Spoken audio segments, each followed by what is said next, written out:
हाँ जी, तो अपना जो सिलेबस चल रहा है ना अब, वो सिलेबस अपन वैसे राजस्थान सरकार में है, लेकिन अपना सिलेबस एनसीईआरटी का ही सिलेबस है। किसका? एनसीईआरटी। और आज अपन पढ़ रहे हैं एनसीईआरटी क्लास कौन सी? क्लास 8 की। कौन सा भाग पढ़ रहे हैं? भाग 3। भाग 3। और इसका जो पहला चैप्टर है जिसका नाम क्या है? भारतीय संविधान। भारतीय संविधान।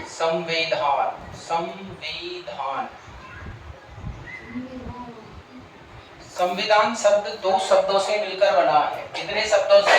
2। संविधान शब्द कितने शब्दों से मिलकर बना है? 2।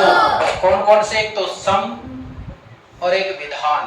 एक तो सम और एक विधान। सम यानी होता है समान। सम यानी क्या होगा? समान। सम यानी तो होता है समान, और विधान यानी होता है कानून। क्या होता है? कानून। तो वह कानून जो सभी के लिए क्या हो? समान हो। वह कानून जो सभी के लिए समान हो क्या कहलाता है? संविधान कहलाता है। बात समझ में आई क्या? अब बात करते हैं हम कौन से संविधान की? भारतीय संविधान। तो देखो, भारतीय संविधान किसने बनाया? सर, भारत की जनता ने। किसने बनाया? भारत की जनता ने। भारत का संविधान किसने बनाया? आपसे पूछे तो आंसर क्या बताओगे? भारत की जनता ने। जनता ने। भारत की जनता का मतलब है संविधान सभा। किसने बनाया? संविधान सभा। संविधान सभा कॉन्स्टिट्यूशनल असेंबली के द्वारा बनाया गया। किसके द्वारा? Constitutional assembly. कॉन्स्टिट्यूशनल असेंबली का मतलब संविधान सभा। तो संविधान सभा द्वारा बनाया यानी क्या किया? निर्मित किया। संविधान सभा द्वारा क्या किया गया? निर्मित किया। संविधान सभा द्वारा निर्मित क्या बनाए? कानून। क्या बनाए? कानून। तो संविधान सभा द्वारा निर्मित कानून एवं नियमों का कानून और क्या बनाए? नियमों का वह संग्रह है जिससे स्वयं जनता एवं शासन व्यवस्था शासन व्यवस्था क्या होती हो? संचालित। शासन व्यवस्था संचालित होती है। संचालित होती है। क्या कहलाता है? संविधान। क्या कहलाता है? संविधान। क्या कहलाएगा? संविधान कहलाता है। अब निर्मित किया है तो इंपॉर्टेंट बात है कि भारत का जो संविधान है वो भारत का संविधान लिखित है। कैसा है? लिखित। कानून एवं नियमों का वह संग्रह जो लिखित है वो क्या कहलाएगा? हमारा संविधान। तो हमारा संविधान लिखित है। दूसरी बात, हमारा संविधान विश्व का सबसे बड़ा संविधान है। विश्व का सबसे बड़ा संविधान है। सबसे बड़ा संविधान किस देश का है? भारत का। विश्व का सबसे बड़ा संविधान कौन से देश का है? भारत का। अब जब हमारा संविधान बनाया गया था तो हमारे देश में उस समय अंग्रेजी शासन व्यवस्था संचालित थी। ठीक है। अब समय समय पर कानूनों को बदलने की आवश्यकता पड़ती है, क्योंकि उस समय अंग्रेजों का शासन था, आज भारतीयों का शासन है। अतः हमारे संविधान में क्या किया जा सकता है? संशोधन। क्या किया जा सकता है संविधान में? तो संविधान में हम संशोधन कर सकते हैं। अगर संशोधन आसानी से कर दिया तो हमारा संविधान हो जाएगा लचीला। कैसा हो जाएगा? लचीला। लेकिन कुछ प्रावधान ऐसे हैं जिसमें संशोधन जल्दी नहीं होता है। तो जल्दी नहीं होता है तो वह कहलाता है कठोर। क्या कहलाएगा? कठोर। तो हमारा जो संविधान है वो लचीलेपन का और कठोरपन का दोनों का क्या है? मिश्रण है। क्या है? दोनों का मिश्रण है। देखें, भारतीय संविधान आपके अध्याय नंबर 1, इस अध्याय में जैसे लिखा है कि कोई भी हम खेल खेलते हैं तो उस खेल के भी नियम होते हैं। क्या होते हैं? नियम होते हैं। तो उसी तरह हमारे घर जो होता है घर, तो हमारे घर में अगर आदमी कम होंगे ना, कम होंगे तो 2 या 3 आदमी होंगे तो भाई काम किसको करना? भाई भैंस को काम को कर लो, गोबर को गिरना, दूध किसको निकालना, कि रोटी किसको करनी, झाड़ू किसको निकालनी, वो काम फिक्स हो जाता है। ठीक है भाई, वो जो 2 आदमी है तो 2 को ही करना पड़ेगा।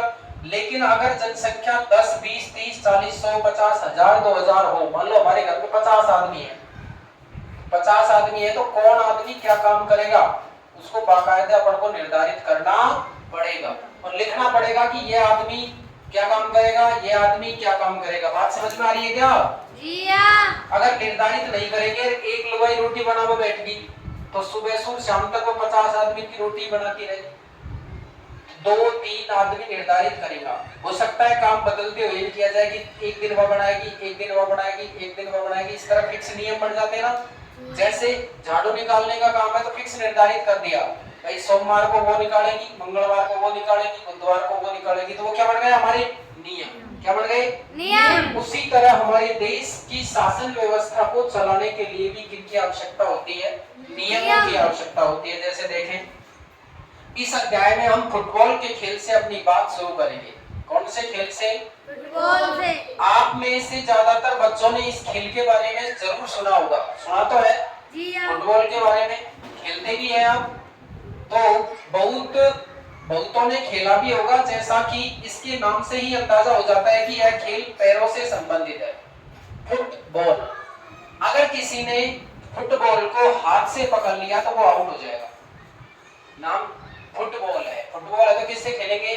पैरों से खेलेंगे। देखें, फुटबॉल का एक नियम है कि गोलकीपर के अलावा कोई भी खिलाड़ी गेंद को बाह से नहीं छू सकता, यानी हाथ से नहीं पकड़ सकता। अगर किसी खिलाड़ी ने बाह गेंद को छू जाती है तो इसे फाउल या गलत माना जाता है।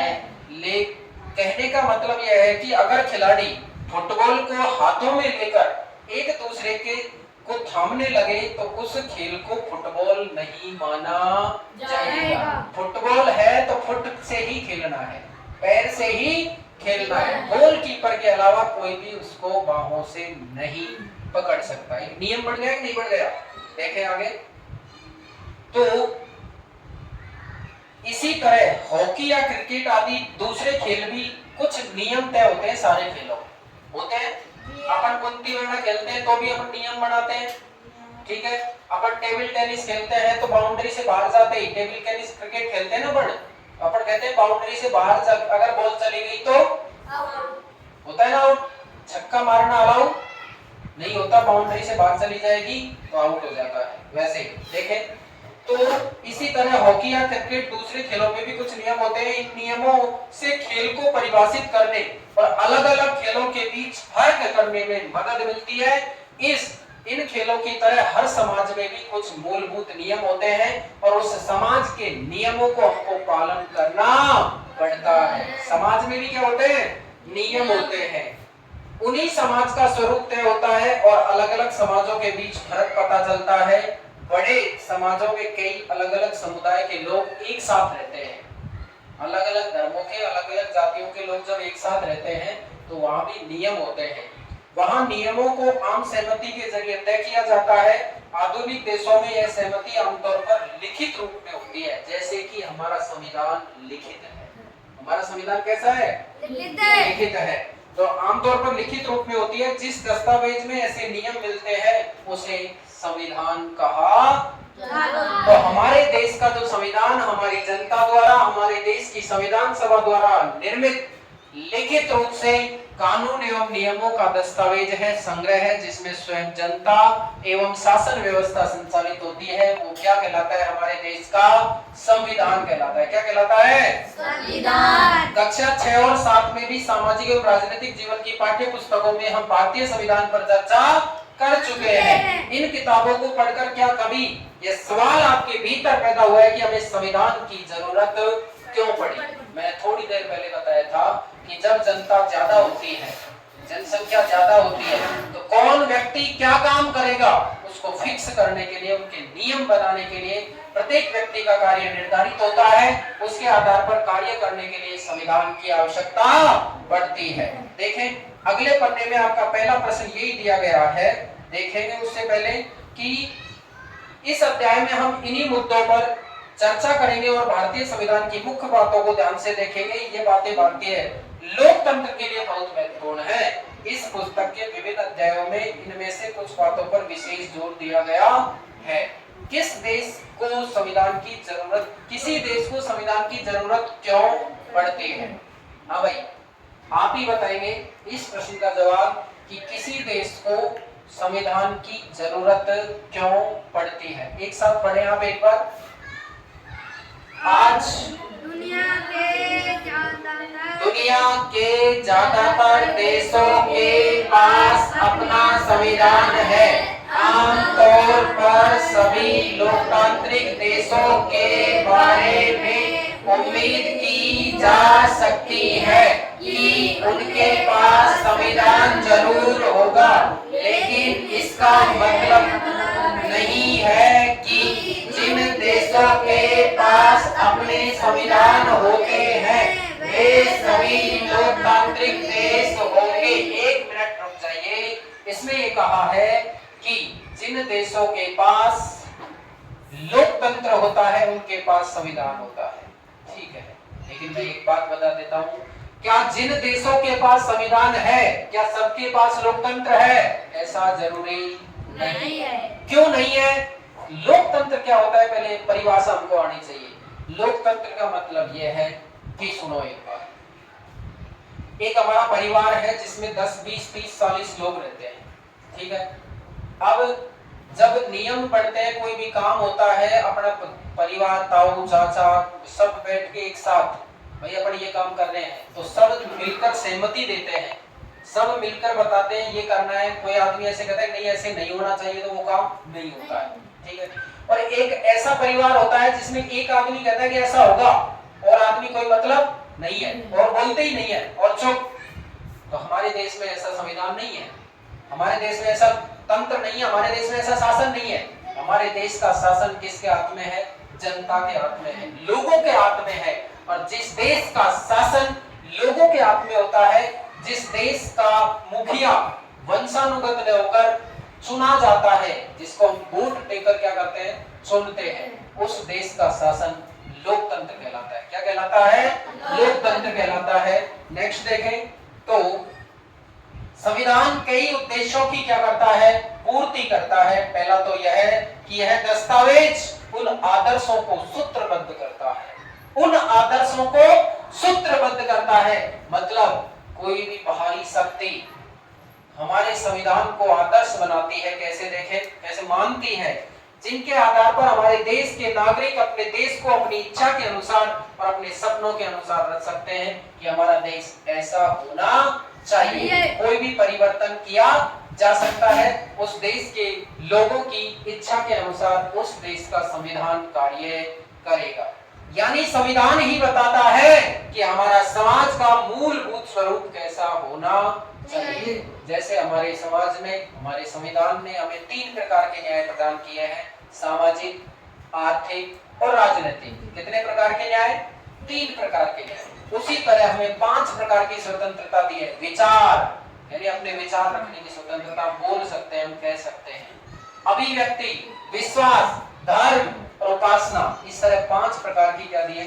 स्वतंत्रता दी है। देखें तो देश के भीतर आमतौर पर कई समुदाय रहते हैं, विभिन्न धर्मों के लोग रहते हैं, हिंदू भी रहते हैं, मुसलमान भी रहते हैं, सिख भी रहते हैं, ईसाई भी रहते हैं, पारसी भी रहते हैं। विभिन्न धर्मों के लोग हमारे देश में निवास करते हैं। उनके बीच कई बातें तो समान होती हैं, लेकिन जरूरी नहीं कि वे सारे मुद्दों पर एक सहमत हो सके। तो संविधान अंडरलाइन करें आप, संविधान नियमों का एक ऐसा समूह होता है, संविधान नियमों का एक ऐसा समूह होता है जिसको एक देश के सभी लोग अपने देश को चलाने, आपने लिखा है यहाँ पर, कानून एवं नियमों का वह संग्रह जिससे स्वयं जनता एवं शासन व्यवस्था यानी हमारे देश चलता है। तो संविधान नियमों का एक ऐसा समूह होता है जिसको एक देश के सभी लोग अपने देश को चलाने की पद्धति के रूप में अपनाते हैं। हमारे देश को चलाने के लिए जो नियम और कानून बने हैं वो क्या कहलाता है? हमारा संविधान कहलाता है। नेक्स्ट देखें, इसके जरिए वे न केवल ये तय करते हैं कि सरकार किस तरह की होगी, बल्कि उन आदर्शों पर भी एक साझी समझ विकसित करते हैं जिनकी हमेशा पूरे देश में रक्षा करनी चाहिए। आप इसी पन्ने पर ऊपर की तरफ देखेंगे, साइड में क्या लिखा है। 1934 में भारतीय राष्ट्रीय कांग्रेस ने कब, बोलो कब?